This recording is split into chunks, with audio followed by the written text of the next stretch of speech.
బ్రేకింగ్లో చూస్తున్నాం. సిబిఎస్ఈ కీలక నిర్ణయం తీసుకుంది. ఇకపై 9వ తరగతి నుంచే త్రిభాషా విధానాన్ని తప్పనిసరిగా అమలు చేయనున్నట్లు ప్రకటించింది. కొత్త విద్యా విధానం ఎన్ఈపి 2020లో భాగంగా ఈ నిర్ణయం తీసుకున్నట్లు సిబిఎస్ఈ తెలిపింది. ఈ విధానం ప్రకారం విద్యార్థులు 3 భాషలు నేర్చుకోవాల్సి ఉంటుంది. అందులో 2 భారతీయ భాషలు ఉండేలా ప్రాధాన్యం ఇవ్వనున్నారు.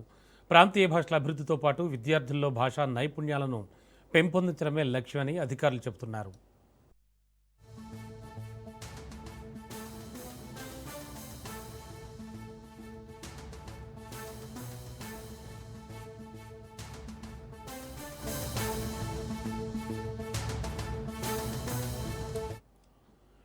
బ్రేకింగ్లో చూస్తున్నాం. సిబిఎస్ఈ తీసుకున్న కీలక నిర్ణయానికి సంబంధించిన విషయం. ఇకపై 9వ తరగతి నుంచే త్రిభాషా విధానాన్ని తప్పనిసరిగా అమలు చేయనున్నట్లు ప్రకటించింది. ఇక కొత్త విద్యా విధానం ఎన్ఈపి 2020లో భాగంగా ఈ నిర్ణయం తీసుకున్నట్లు సిబిఎస్ఈ తెలిపింది. ఇక ఇదే అంశానికి సంబంధించి లేటెస్ట్ ఇన్ఫో అందించడానికి మా కరెస్పాండెంట్ రాజు సిద్ధంగా ఉన్నారు. రాజు, త్రిభాషా విధానం అంటున్నారు, యాక్చువల్గా ఏంటి? అంటే సామాన్య ప్రజలకు సైతం అర్థమయ్యేటువంటి పరిస్థితుల్లో ఇది ఉంటుందా? ఏం జరగబోతోంది? ముఖ్యంగా లోకల్ లాంగ్వేజెస్, ముఖ్యంగా మనం తెలుగు వాళ్ళం కాబట్టి తెలుగుకి సంబంధించి కూడా ఏమైనా ఒక డెవలప్మెంట్ అనుకోవచ్చా? ఎలా చూడాలి ఇది? రమణ, సిబిఎస్ఈ బోర్డు సంచలన నిర్ణయం తీసుకుంది.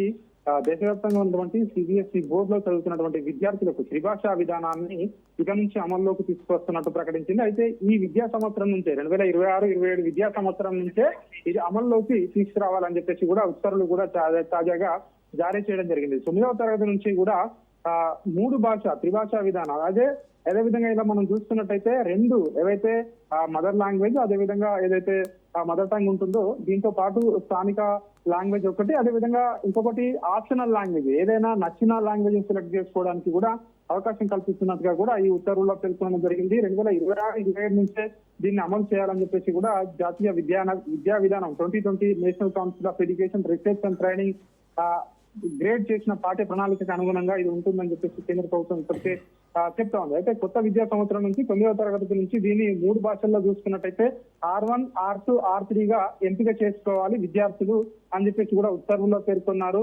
2 భాషలు భారతీయ భాషలై తప్పనిసరిగా ఉండాలి.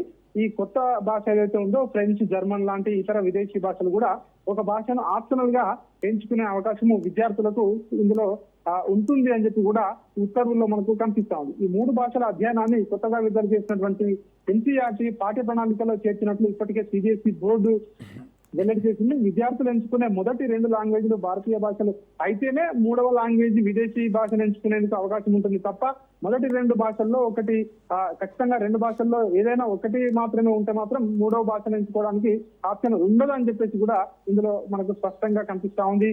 విదేశీ భాషలు అంటే ఫ్రెంచ్, జర్మన్ లాంటి భాషలు ఎంచుకోవడానికి అవకాశం ఉంటుందని కూడా చెప్తా ఉన్నారు.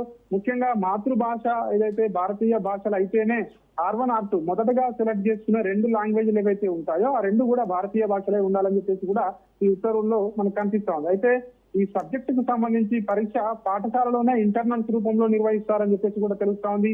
మార్కులు సిబిఎస్ఈ సర్టిఫికెట్ల రూపంలో కూడా పొందుపరుస్తారు. 3rd లాంగ్వేజ్ నిబంధన కారణంగా ఏ విద్యార్థి కూడా 10వ తరగతి బోర్డు పరీక్షలకు హాజరు కాకుండా అడ్డుకోవడానికి వీలు లేదని చెప్పేసి కూడా చెప్పడం జరిగింది. ఏదైతే 9వ తరగతి విద్యార్థులు ప్రస్తుతం తాము ఎంచుకున్నటువంటి 3వ భాష కోసం 6వ తరగతి R3 పుస్తకాల నుంచి కూడా ఈ విద్యను అభ్యసించే అవకాశం కనిపిస్తా ఉంది. కొత్త భాషా విధానాన్ని అమలు చేసేందుకు అవసరమైనటువంటి అన్ని ఏర్పాట్లు చేయాలని చెప్పేసి కూడా సిబిఎస్ఈ ఇప్పటికే అన్ని పాఠశాలలకు ఆదేశాలు జారీ చేయడం జరిగింది. పాఠశాలలు 6వ తరగతి నుంచి 9వ తరగతి వరకు R3 భాషకు సంబంధించినటువంటి వివరాలను జూన్ 30లోగా ఆన్లైన్ లో పొందుపరచాలని చెప్పేసి కూడా ఇప్పటికే ఆదేశాలు జారీ చేయడం జరిగింది. వివిధ పాఠశాలలో ఉన్నటువంటి అధ్యాపకుల కొరతను కూడా పరిష్కరించాలని చెప్పేసి కూడా ఇప్పటికే సిబిఎస్ఈ బోర్డు ఇప్పటికే ఆదేశాలు జారీ చేయడం జరిగింది. మొత్తానికైతే త్రిభాషా విధానం ఏదైతే ఉందో దీన్ని తప్పనిసరి చేయడం జరిగింది. ఇప్పటికే ఉన్నటువంటి ఏదైతే 2 లాంగ్వేజ్లు, ఒకటేమో ఫస్ట్ లాంగ్వేజ్, ఒక సెకండ్ లాంగ్వేజ్, ఇంకోటి 3rd లాంగ్వేజ్ ఇప్పటికే ప్రస్తుతం అయితే అది మనకు కనిపిస్తా ఉంది. ప్రస్తుతం దీని ప్రకారం చూసుకున్నట్టయితే 2 భారతీయ లాంగ్వేజ్ ఖచ్చితంగా సెలెక్ట్ చేసుకోవాలి. ఇంకొకటి ఇతర ఏ భాషనైనా సెలెక్ట్ చేసుకోవడానికి అవకాశం ఉంటుందని చెప్పేసి కూడా సిబిఎస్ఈ బోర్డు అయితే స్పష్టం చేసిన పరిస్థితి కనిపిస్తా ఉంది. Okay, thank you Raju.